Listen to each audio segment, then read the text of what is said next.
नमस्ते दोस्तों, मैं पप्पू शर्मा कोडिंग शर्मा के इस चैनल पर आपका स्वागत करता हूं। आज का ये वीडियो HTML के ऊपर रहने वाला है। मैंने पिछले वीडियो में HTML के सिलेबस का डिस्कशन किया था और उसी सिलेबस के अकॉर्डिंग वन बाय वन करके पढ़ेंगे। तो चलिए आज की वीडियो में क्या खास रहने वाला है वो देखते हैं। आज का वीडियो में हम लोग इंट्रोडक्शन टू HTML का इंट्रोडक्शन देंगे, जिसके अंदर इतने सारे पॉइंट को डिस्कशन करेंगे। व्हाट इज HTML क्या है, history and evolution of HTML का क्या इतिहास है उसको समझेंगे। स्ट्रक्चर ऑफ HTML डॉक्यूमेंट के क्या स्ट्रक्चर है उसको समझेंगे। बेसिक HTML टैग को देखेंगे और ब्राउजर क्या होता है और HTML के अंदर ब्राउजर का क्या योगदान है, कि क्यों हम ब्राउजर पर ही HTML के प्रोग्राम को रन करते हैं उसको समझेंगे। और अंत में हम लोग HTML के पेज को भी बना के देखेंगे, कैसे उस पेज को के लिए क्या क्या सेटिंग रहने वाला है उस सबको हम देखेंगे इस वीडियो के माध्यम से। तो वीडियो को अंत तक देखें, आपके लिए वीडियो बहुत फायदेमंद होगा। तो चलिए, व्हाट इज HTML क्या है। HTML का जो फुल फॉर्म होता है hyper text markup language. Hyper text का मतलब होता है वैसा टेक्स्ट जो नॉर्मल टेक्स्ट से अलग हो। टेक्स्ट कहने का सेंस ये हुआ कि हम लोग कुछ, जैसे यहाँ लिखा हुआ जितने भी चीज अब आप देख रहे हैं, यहाँ पर देख पा रहे हैं, ये सब टेक्स्ट ही तो है। और इसी टेक्स्ट, वैसा टेक्स्ट जिसको लिंक के माध्यम से हम लोग कहीं से किसी भी जगह पर शेयर कर देते हैं, उसको हाइपर टेक्स्ट कहेंगे। ठीक है। और मार्कअप लैंग्वेज का मतलब होता है वैसा लैंग्वेज जिसके अंदर कुछ फिक्स्ड क्यूरी होता है और उस क्यूरी के माध्यम से हम लोग उसमें कुछ काम करते हैं, वो मार्कअप लैंग्वेज कहलाता है। आगे देखिए, HTML provide a way. HTML हम लोग को प्रोवाइड करता है, क्या करता है, क्यों, डिस्प्ले टेक्स्ट, दिखाने का काम करता है टेक्स्ट को, इमेज को और मल्टीमीडिया कंटेंट को। कहां दिखाता है, वेब पेज पर। ठीक है। किसके माध्यम से दिखाता है, टैग के माध्यम से। मतलब HTML के अंदर हम लोग कुछ भी चीज दिखाना हो तो हम लोग को टैग लगाना पड़ता है। अब टैग क्या होता है, टैग जो होता है एक स्पेशल कीवर्ड होता है। ठीक है। जो इस इन ब्रैकेट के अंदर बंद होता है, मतलब ये एंगल ब्रैकेट के अंदर हम लोग टैग को लिखते हैं। ठीक है। और जिसका डेफिनेशन पहले से प्री डिफाइन होता है। HTML के अंदर जितने भी टैग होते हैं वो प्री डिफाइन होते हैं, मतलब इसका मीनिंग और मतलब पहले से डिफाइन होता है, हम लोग उसको यूज करते हैं अपने प्रोग्राम के अंदर, वो काम होता है। अब जैसे टैग जो है ना, वो क्या कहता है, किसको, वेब ब्राउजर को। जैसे बहुत सारा ब्राउजर है, internet explorer, Mozilla Firefox, net escape, navigator. ठीक है। ये कुछ ब्राउजर है जिस ब्राउजर को टैग कहता है कि किसी भी कंटेंट को किस पोजीशन पर दिखाना है, ये टैग ही बताता है HTML के अंदर। ठीक है। अब HTML का जो फाइल होता है उसका एक्सटेंशन .html, HTM या .html भी लिखते हैं। माने HTML का अगर आपको फाइल बनाना हो तो .html उसका एक्सटेंशन यूज करेंगे, और या तो .htm। मैं बता दूं एक्सटेंशन क्या होता है। एक्सटेंशन होता है कि कोई भी फाइल किस टाइप का है, वो एक्सटेंशन ही बताता है। अगर कोई फाइल नोटपैड का है तो वो .txt होगा, वो txt ही बताता है कि नोटपैड का फाइल है। अगर कोई इमेज का फाइल है तो .jpg या .jre, .png, .zip file, .bmp, ये सब फाइल इमेज का है। उसी तरह अगर HTML का फाइल बनाने जा रहे हैं हम लोग, तो वहां पर उसका एक्सटेंशन .html जब बनाएंगे तब वो फाइल HTML का बनेगा। ठीक है। इसका हम प्रैक्टिकल भी देखेंगे आगे, तो समझ में आएगा अच्छे से। आगे आइए, जैसे देखिए HTML के अंदर जो भी टैग होता है वो प्री डिफाइंड, मैंने अभी जस्ट बताया। जैसे बी अगर टैग है और ये BR टैग है, दो टैग दिखा रहे हैं यहाँ पर। बहुत सारा टैग होता है प्री डिफाइंड, इसमें बी टैग जिसका यूज करते हैं बोल्ड करने के लिए किसी भी टेक्स्ट को, और BR का मतलब लाइन को चेंज करता है, लाइन ब्रेक करता है। तो ये प्री डिफाइंड टैग है, इसका मतलब पहले से डिफाइन होता है। अगर हम BR टैग को अपने प्रोग्राम के अंदर इस्तेमाल करेंगे तो वहां पर वो लाइन को ब्रेक कर देगा, इसलिए प्री डिफाइंड, क्योंकि उसका डेफिनेशन पहले से उसमें डिफाइन करके रखा हुआ है कि अगर यूजर इसको BR टैग का यूज करे तो वहां पर उसका लाइन चेंज कर दे। ठीक है। आगे बढ़िए। अब इसमें देखिए कि HTML के पेज का कुछ टाइप समझाया गया है। HTML का पेज जो है ना वो 3 टाइप में आता है। ठीक है। जैसे यहां पर हम एग्जांपल के साथ दिखा रहे हैं। सबसे पहले हम समझते हैं स्टैटिक HTML पेज। HTML का पेज हम लोग जनरली समझते हैं कि HTML का पेज जो स्टैटिक होता है, मतलब उसका पेज के अंदर जो भी चीज हम लिखते हैं वो फिक्स्ड होता है, माने जैसे हम लिखे हुबहू वो वैसे शो कर दिया, डिस्प्ले कर दिया, उसमें कोई चेंजेस नहीं किया, उसी को स्टैटिक पेज कहते हैं। ठीक है। और जैसे यहाँ पर मान लीजिए कि ये सब कोड लिखे हैं और इस कोड के अंदर कुछ लिखा हुआ है, जैसे मान लीजिए टाइटल के अंदर, इस कोड के अंदर जो टाइटल है उसमें देखिए कि स्टैटिक पेज है, तो ये तो टाइटल सेट करेगा उसका, और उसके अंदर जो कंटेंट हम लिख दिए हैं वेलकम एक्सप्लेनेशन साइन के साथ, तो वेलकम को क्या करेगा, सीधा सीधा वो जैसे जिस फॉर्मेट में लिखे उसको उस तरह दिखा देगा। यही स्टैटिक पेज हो, तो कोई चेंज नहीं करेगा। अगर इसके अंदर हम लोग वेलकम के अंदर अगर हम 2+2 भी लिख दें तो वो सीधे सीधा 2+2 दिखा देगा, उसमें चेंज कर उस पर कैलकुलेशन नहीं करेगा, 2+2 को 4 नहीं करेगा, वो सीधे दिखा देगा। ठीक है। आगे बढ़ते हैं, अगला पेज समझते हैं। अगला पेज देखिए dynamic HTML page. Dynamic HTML page का मतलब होता है कि जिसमें कुछ बदलाव हो, जैसे हम यहाँ फोटो के माध्यम से दिखा रहे हैं कि देखिए बटन पर जब क्लिक किया जा रहा है तो बटन का कलर बदल जा रहा है। ये एचटीएमएल के अंदर एक बटन बना है, उसको क्लिक कर रहे हैं तो उसका कलर बदल रहा है। तो ये इस तरह का जो पेज होगा एचटीएमएल के अंदर वो डायनेमिक पेज कहलाएगा। ठीक है। ये चीज देखिए, एक डायग्राम के बाद देखिए बटन से क्लिक कर जा रहा है तो बटन का कलर ग्रीन हो जा रहा है। आगे बढ़िए। उसके बाद server side rendering HTML page, मतलब एचटीएमएल के अंदर सर्वर साइड रेंडरिंग पेज का मतलब होता है कि अगर हम लोग एचटीएमएल का जो पेज बनाएंगे, अगर उसको हम सर्वर पर लोड कर देंगे और वहां पर जब हम उसको एक्सेस करेंगे और डेटाबेस में कोई रिकॉर्ड है उसको हम एक्सेस करना चाहेंगे, तो डेटाबेस से सर्वर के माध्यम से मेरे एचटीएमएल डॉक्यूमेंट पर वो चीज लोड हो जाएगा। तो इसी को तो रेंडरिंग कहते हैं। मतलब एचटीएमएल डेटाबेस में कुछ रखा हुआ है उसको डिस्प्ले करना है। मान लीजिए कुछ एक इंप्लॉय का इंफॉर्मेशन डेटाबेस में है, हम पता करना चाहते हैं कि वो इंप्लॉय का इंफॉर्मेशन हमको दो, तो क्या होगा, जो इंप्लॉय का डिटेल हम खोजना चाहते हैं उसको वो क्या करेगा, डेटाबेस से निकाल के सर्वर के माध्यम से हमारे एचटीएमएल के पेज पर दिखा देगा। मतलब इसी को तो रेंडरिंग कहते हैं, रेंडरिंग। ठीक है, ये चीज है।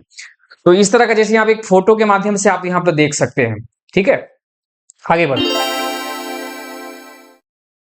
History of HTML. एचटीएमएल का क्या इतिहास है।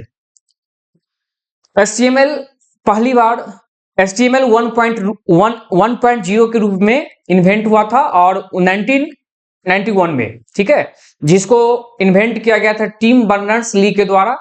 ठीक है, इनके द्वारा इस सबसे पहले HTML 1.0 बनाया गया था, जिसका पर्पस था साइंटिफिक कुछ डॉक्यूमेंट है उसको इंटरनेट के माध्यम से कहीं भी ट्रांसमिट करने के लिए बनाया गया था, जिसके अंदर हम सिर्फ टेक्स्ट लिंक या हेडिंग या लिस्ट कोई बना सकते थे, इतना ही काम कर सकते थे। ठीक है, उसके बाद अगला जो वर्जन आया HTML 2.0 1995 में आया था। उसमें ये IETF internet engineering task force, इसके द्वारा ये स्टैंडर्डाइज किया गया था और इसमें फॉर्म का फैसिलिटी लाया गया, टेक्स्ट फॉर्मेटिंग लाया गया, टेबल लाया गया, मतलब कुछ एक्स्ट्रा फीचर्स को ऐड करते गया। ठीक है, और first official standard HTML document को बनाया गया जिसमें लिंक, हेडिंग, ये सब चीज लगाया गया। आगे बढ़ते हैं। अगला जो है HTML 3.2 1997 में लाया गया था W3C के द्वारा, वर्ल्ड वाइड वेब कंसोर्टियम। ठीक है, इसके द्वारा लाया गया था। उसमें जावास्क्रिप्ट, एप्लेट या फॉर्मेटिंग का ऑप्शन लाया गया था और इस जो दिखा थोड़ा सा और डिजाइनिंग लुक उसको अच्छा लाया किया गया। उसके बाद HTML 4.01 मतलब 1999 में 1999 में लाया गया था, जिसमें सपोर्ट HTML CSS उसमें सपोर्ट किया गया और जिससे वो चीज और फ्रेगमेंटेड और मॉडर्न जो वेब डेवलपमेंट आज के डेट में अभी जो मॉडर्न वेब डेवलपमेंट होता है उसमें भी इसका योगदान है, क्योंकि वहां पर CSS लाया गया। HTML के माध्यम से कोई भी कंटेंट को हम लोग ब्राउजर पर दिखाते हैं, CSS के माध्यम से उसका डिजाइनिंग करते हैं। ठीक है, और आगे पढ़ेंगे जावास्क्रिप्ट, उसमें उसके माध्यम से हम लोग उसमें कुछ एक्शन परफॉर्म करते हैं। ठीक है, ये तीनों का काम है। और फिर कुछ बूटस्ट्रैप का भी कॉन्सेप्ट बताएंगे कि बूटस्ट्रैप के अंदर जो है किसी भी स्क्रीन के अंदर हम लोग वेबसाइट को, वेब पेज को अगर दिखाना हो, शो करना हो अच्छे से, तो वहां पर हम लोग को बूटस्ट्रैप का हेल्प लेना पड़ता है। मैं बूटस्ट्रैप भी पढ़ाऊंगा आगे। आगे बढ़ते हैं।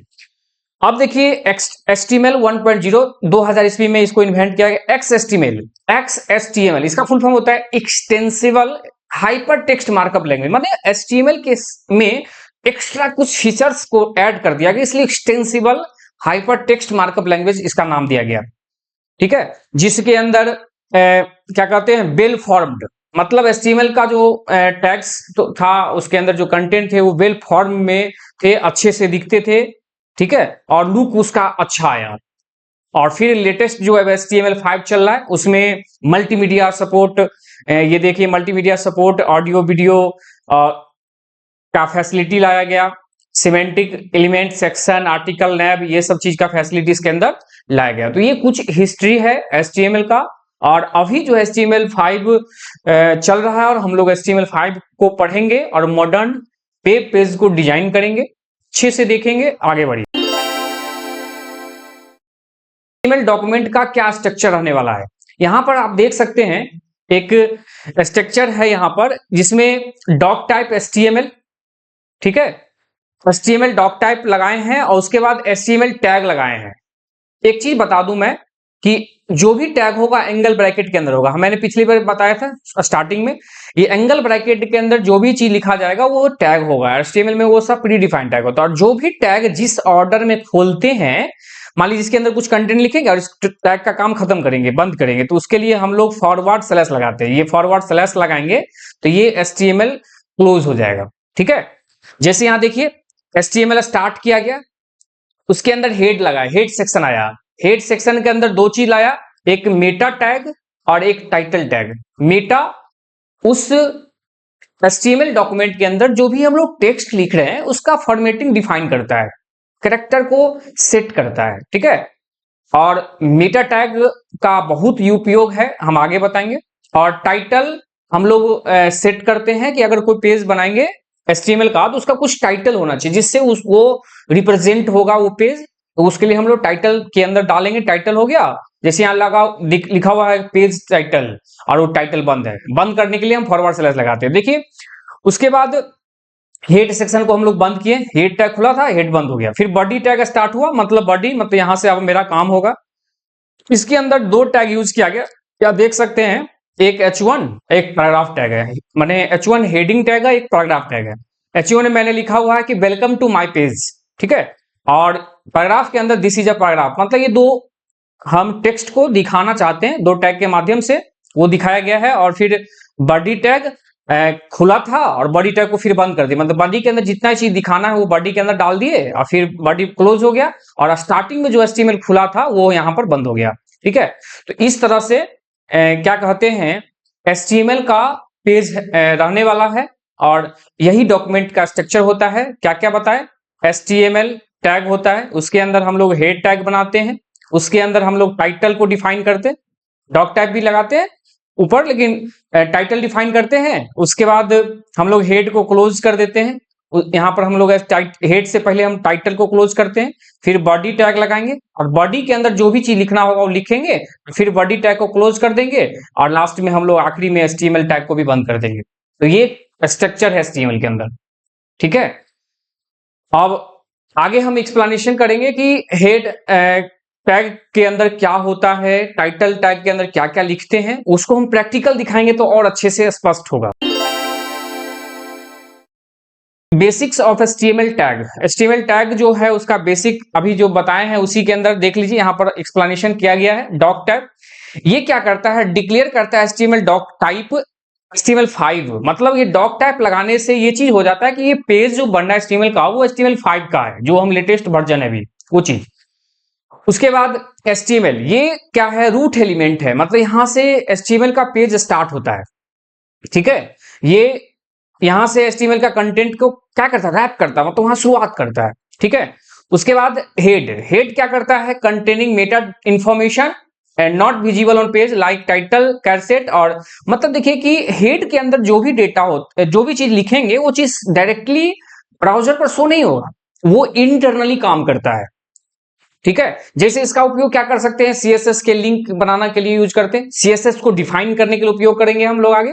उसके बाद उसके अंदर जावास्क्रिप्ट का अगर कोई कोड डिफाइन करना हो तो उसके लिए लिखेंगे। ये सब के लिए हम लोग हेड सेक्शन बनाते हैं, उसके अंदर हम लिखते हैं जो इंटरनली काम करता है, जो विजिबल नहीं होता ब्राउजर पर। मेटा टैग इसमें देखिए ये कैरेक्टर का इनकोडिंग करते हैं कि कैरेक्टर का क्या फॉर्मेट है, वो चीज हम लोग मेटा टैग के अंदर डिफाइन करते हैं। ठीक है, उसके बाद टाइटल, मतलब पेज जो हम लोग बना रहे हैं उसका क्या टाइटल रहने वाला है, वो चीज टाइटल टैग के अंदर हम लोग डिफाइन करते हैं।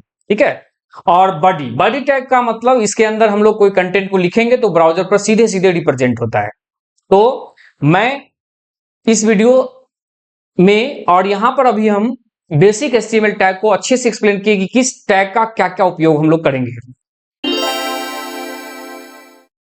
ब्राउजर क्या है, सबसे पहले ब्राउजर के बारे में समझेंगे कि ब्राउजर एक ऐसा सॉफ्टवेयर है जिसके माध्यम से हम लोग इंटरनेट के द्वारा कोई भी चीज हम लोग एक्सेस करते हैं। इंटरनेट से कोई चीज प्राप्त करना होता है तो हम लोग ब्राउजर का इस्तेमाल करते हैं।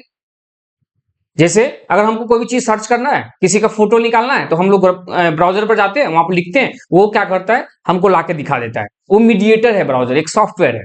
और ब्राउजर के अंदर सर्च इंजन काम करता है जो ये लाके देने का काम करता है। जैसे बहुत सारा सर्च इंजन है, गूगल सर्च इंजन है, याहू मेल सर्च इंजन है, बिंग सर्च इंजन है। ये सब कुछ पॉपुलर सर्च इंजन है जिसका इस्तेमाल हम लोग क्या करते हैं, कोई भी चीज को एक्सेस करने के लिए करते हैं सर्वर से। ठीक है, ब्राउजर एक मीडिएटर के रूप में काम करता था। और समझ लीजिए कि यहां पर हम लोग एचटीएमएल का प्रोग्राम बनाएंगे, उसको ब्राउजर पर ही रन करेंगे। ठीक है, जो ब्राउजर है उसी पर हम लोग रन करेंगे, देखेंगे कैसे रन करेंगे आगे बताएंगे। देखिए अब यहां पर देखते हैं कि ब्राउजर है तो इसके कुछ पार्ट्स को हम समझते हैं। ब्राउजर के सबसे ऊपरी भाग को यहां पर ये जो भाग दिख रहा होगा यहां पर, ये वाला, ये भाग जो है ब्राउजर का, ये वाला जो भाग है ना, ये टैब है, ब्राउजर टैब है। ये टैब मतलब एक टैब यहां पर खुला हुआ, दूसरा टैब। टैब का मतलब अलग अलग एक ही ब्राउजर के अंदर दो तीन पेज खोल देना टैब कहलाता है। तो ये टैब है। यहाँ पर प्लस करके हम ब्राउजर को बढ़ा सकते हैं और क्रॉस करके हम ब्राउजर के अंदर टैब को बंद कर सकते हैं। शॉर्टकट कमांड भी है, उसको भी हम प्रेस करके ब्राउजर को बढ़ा सकते हैं, Ctrl+T। अगर हम ये प्रेस करते हैं ब्राउजर के अंदर तो वो एक नया टैब खुलता है। अगर हम Ctrl+W प्रेस करेंगे तो ब्राउजर जो खुला हुआ है उसको बंद कर देगा। ब्राउजर नहीं बंद होगा, ब्राउजर के अंदर जो टैब हैं वो बंद हो जाएंगे। आइए उसके बाद अगर हम सबसे अंत में देखते हैं तो ये क्लोजिंग, ब्राउजर क्लोज करने के लिए है, ब्राउजर को फुल स्क्रीन करना हो, मिनिमाइज करना हो, ये सब चीज है। उसके बाद ये वाला जो पट्टी है उसको समझते हैं, यही तो मेन चीज है। इस ब्राउजर के अंदर ये वाला जो भाग है उसमें क्या क्या है वो देखिए। इसमें ये जो है ना, ये एड्रेस बार है। इसी एड्रेस के अंदर हम लोग कोई भी चीज लिखेंगे और उसको एक्सेस करेंगे। इसी एड्रेस बार के अंदर हम लोग यूआरएल टाइप करते हैं, यूनिफॉर्म रिसोर्स लोकेटर। यूआरएल को हम यहीं पर टाइप करेंगे और जो भी यूआरएल देंगे उस यूआरएल के माध्यम से हम लोग को कोई भी चीज दिखाएगा। यूआरएल का अगर मतलब आपको समझना है, देखिए जैसे www.google.com लिखते हैं, ये क्या है, एक यूआरएल है। इस यूआरएल को अगर उस एड्रेस बार के अंदर हम प्रेस करेंगे, एंटर बटन प्रेस दबाएंगे, तो ये क्या होगा, उस यूआरएल के माध्यम से ये जो यूआरएल हम लिखे हैं वो यूआरएल का जो कंटेंट है उसको आके डिस्प्ले कर देंगे। ठीक है, ये चीज है। तो हम लोग यहीं पे यूआरएल लिखेंगे। उसके बाद इधर देखते हैं, ये जो है ना होम पेज है। अगर होम पेज पर जाना हो तो हम लोग इसको प्रेस करेंगे। उसके बाद यहां पर देखिए एक इस तरह का है, ठीक है, गोल्ड कलर का ये है सिंबल, इसका रिलोड करते हैं पेज। अगर हम पेज रिलोड करना हो तो यहां पर हम लोग को ये चीज करते हैं। ठीक है, उसके बाद ये एरो का निशान दिख रहा होगा यहां पर, ये वाला, ये एरो का निशान जो है ये क्या करता है कि अगर हम किसी लिंक्स पर क्लिक करके आगे बढ़ गए हैं तो उस पर जब क्लिक करेंगे तो हम उस लिंक से पीछे आ जाएंगे, फॉरवर्ड। ठीक है, और बगल में भी एक और आपको यहां पर दिख रहा होगा एरो, राइट फॉरवर्ड, एक बैकवर्ड। अगर फर्स्ट पेज पर होंगे तो वहां पर दोनों सिंबल हाईलाइटेड नहीं होंगे, और जैसे ही हम नेक्स्ट पेज बढ़ेंगे तो बैकवर्ड पीछे वाला सिंबल, पीछे वाला एरो जो है वो हाईलाइटेड हो जाएगा। उसे क्लिक करेंगे तो फिर पीछे आ जाएंगे, और फिर हम अगला भी हाईलाइटेड हो जाएगा, नेक्स्ट वाला, उस पर क्लिक करेंगे तो फिर अगले पेज पर हम अगले लिंक पर पहुंच जाएंगे। ये चीज है। उसके बाद इसके अंदर हम लोग को ये वर्किंग एरिया है। इसके अंदर हम लोग जैसे गूगल है, सर्च इंजन लगा हुआ है, उसके अंदर टाइप करेंगे हम लोग तो गूगल सर्च इंजन के माध्यम से उसको एक्सेस कर लेंगे। ठीक है, उधर कुछ सेटिंग है, 3 डॉट्स पर क्लिक करते हैं तो वहां पर सेटिंग खुलता है ब्राउजर का। ये स्क्रॉल होता है, स्क्रॉल करके हम ब्राउजर को ऊपर नीचे कर सकते हैं। और यहाँ पर कुछ देखिए ब्राउजर का एक्सटेंशन अगर कुछ प्री डिफाइंड अगर लोड करना हो तो ये ब्राउजर। तो उम्मीद करते हैं कि ब्राउजर समझ में आ गया होगा और इसी ब्राउजर का उपयोग हम लोग HTML के प्रोग्राम को बनाने के लिए करेंगे। आगे बढ़ते हैं के प्रोग्राम को बनाएंगे और कैसे उसका प्रैक्टिकल करेंगे उसको देखेंगे। देखिए अभी कुछ स्टेप्स को पहले हम समझ लेते हैं, फिर इसको हम प्रैक्टिकल करेंगे। यहां पर क्या है कि HTML के प्रोग्राम को अगर बनाना है तो सबसे पहले हम लोग को क्या करना पड़ेगा, कुछ एडिटर लेना पड़ेगा। एडिटर मतलब वैसा सॉफ्टवेयर जिसके अंदर हम कुछ टेक्स्ट को लिख सकते हैं, चेंजेस कर सकते हैं, बदलाव ला सकते हैं, वही सब एडिटर कहलाता है। सेव भी कर सकते, बहुत सारा काम कर सकते हैं एडिटर के अंदर। और उसमें कुछ एडिटर का नाम लिखा हुआ यहाँ पर देख लीजिए, नोटपैड या notepad plus plus, VS code editor या सबलाइम टेक्स्ट एडिटर, इसमें से कोई भी एडिटर आप लेके उस पर काम कर सकते हैं। ठीक है, तो यहां पर हम लोग जो भी एडिटर लेंगे उस पर काम करेंगे। सबसे पहले उस एडिटर को, जैसे नोटपैड है तो वो किसी सिस्टम के अंदर पहले से ही होता है, लेकिन बाकी जो एडिटर है notepad plus plus, VS code editor या सबलाइम एडिटर, वो इसको हम इंस्टॉल करना होता है डाउनलोड करके अलग से। अब देखिए उसके बाद वो एडिटर अगर डाउनलोड हो गया, मेरे सिस्टम में आ गया, तो उसके बाद हम लोग उसको में क्लिक करके या न्यू फाइल खोल लेंगे। उसके बाद हम लोग HTML का जो कोड है उसको टाइप करेंगे और उसके बाद उसको हम फाइल को क्या करेंगे, सेव करेंगे। एक्सटेंशन .html लगाएंगे या .htm, मतलब जो भी फाइल का नाम लिखेंगे, फाइल का नाम जो भी लिखेंगे डॉट, लेकिन एक्सटेंशन में आपको HTML या .htm दोनों में से कोई भी एक्सटेंशन को हम लिखेंगे तो क्या होगा, वो फाइल HTML टाइप का बन जाएगा। और फिर हम लोग क्या करेंगे, जहां पर भी सेव किए हैं उस फाइल को, उस लोकेशन पर पहुंचेंगे और उस पर डबल क्लिक करेंगे तो मेरा HTML के अंदर जो भी कंटेंट हम लिखे हैं, जो प्रोग्राम बनाए हैं, वो एक ब्राउजर के अंदर जाके शो हो जाएगा, डिस्प्ले हो जाएगा। तो चलिए इसको हम प्रैक्टिकल करके देखते हैं।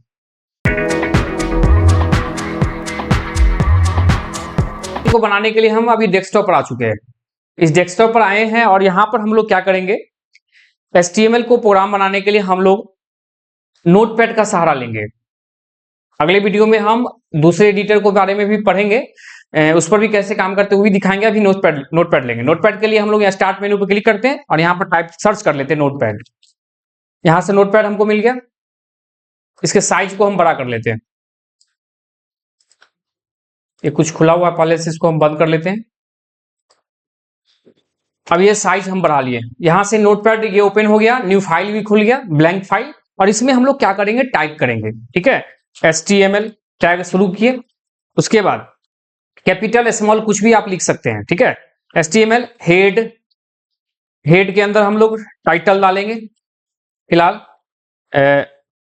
लिखेंगे फर्स्ट पेज, हम कुछ इसमें टाइप कर देते हैं, माई फर्स्ट पेज।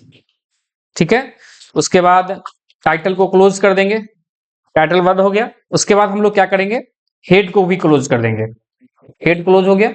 उसके बाद हम लोग बॉडी टैग को स्टार्ट करेंगे और यहां पर हम लोग आके कुछ लिखेंगे। ठीक है, जैसे मान लीजिए दिस इज, चलिए इसमें लिखते हैं my name is Pappu Sharma, welcome to my YouTube channel. ठीक है, ये हम लिख दिए और यहां पर आएंगे, बॉडी टैग को हम क्लोज कर देंगे। ठीक है, बॉडी टैग को क्लोज कर देते हैं और उसके बाद आखिरी में HTML टैग को भी बंद कर देंगे। आप यहां पर इस प्रोग्राम के अंदर देख सकते हैं बारी बारी से हर एक टैग जो है खुला है और बंद हुआ। ठीक है, यहां पर हम स्पेस देंगे चाहे नहीं भी देंगे, कोई दिक्कत नहीं है। अब इसको बनाने के बाद सेव करते हैं, तो फाइल मेनू पे क्लिक करेंगे, सेव पर क्लिक करें या शॉर्टकट कमांड भी प्रेस करेंगे। तो यहां पर हम सेव करने के लिए हम चलते हैं जिस लोकेशन में, डाउनलोड फोल्डर के अंदर चलते हैं, HTML कोड फोल्डर के अंदर हम सेव कर देंगे फर्स्ट .html, एक्सटेंशन लगा दिए मैंने, और यहां पर ऑल फाइल कर देंगे। मैंने फर्स्ट फाइल का नाम हुआ .html, एक्सटेंशन लगा के और सेव पर क्लिक कर देंगे, ये फाइल सेव हो गया। अब इसको मिनिमाइज करके हम चलेंगे, खोलेंगे उसको, दिस पीसी पे क्लिक करते हैं, डाउनलोड फोल्डर में चलेंगे और यहाँ पर HTML कोड के अंदर चलेंगे और HTML फर्स्ट .html पर डबल क्लिक करेंगे और वो मेरा आउटपुट एक ब्राउजर में खुल जाएगा, जो डिफॉल्ट ब्राउजर लगा होगा उसमें वो ओपन हो जाएगा। यहाँ पर आप इसको हम जूम कर देते हैं तो देखिए हमने यही लिखा था, my name is Pappu Sharma, welcome to my YouTube channel, ये लिखे हैं और ये जो हम इस पेज के अंदर बनाए थे वो सीधा सीधा डिस्प्ले हो गया। ठीक है, इस तरह से HTML पेज बनाते हैं। अगर यहाँ पर मान लीजिए कुछ टैग लगाते हैं, pre defined H1 heading tag, ठीक है, और मान लीजिए हेडिंग टैग को बना के और सेव कर दिए, फिर से हम इस पर सेव कर देंगे, कुछ चेंजेस करेंगे तो हमेशा सेव करेंगे। सेव किए और ब्राउजर खोलेंगे और यहाँ पर रिलोड कर देंगे इसको। अब क्या होगा देखिए, दिस इज माने my name is Pappu Sharma और welcome to my YouTube channel, ये हाईलाइटेड हो गया, मतलब वो एक क्या हुआ, हेडिंग बन गया। ठीक है, माने जिस तरह का टैग लगाएंगे वो काम करेगा। यहाँ पर अभी H1 हेडिंग टैग लगाएं तो वो बन गया। इस तरह से हम लोग HTML के पेज को बनाएंगे। अब हम नेक्स्ट वीडियो में क्या समझेंगे कि HTML के अंदर जो जरूरी टैग है जिसको समझना बहुत जरूरी है, वो अगले वीडियो में हम सब खत्म करेंगे प्रैक्टिकल के साथ। उम्मीद करते हैं कि आपको ये वीडियो अच्छा लगा होगा। अगर अच्छा लगा तो एक लाइक कर दे और अपने दोस्तों में शेयर कर ले, और चैनल पर पहली बार आए हैं तो सब्सक्राइब कर लेंगे। Thank you.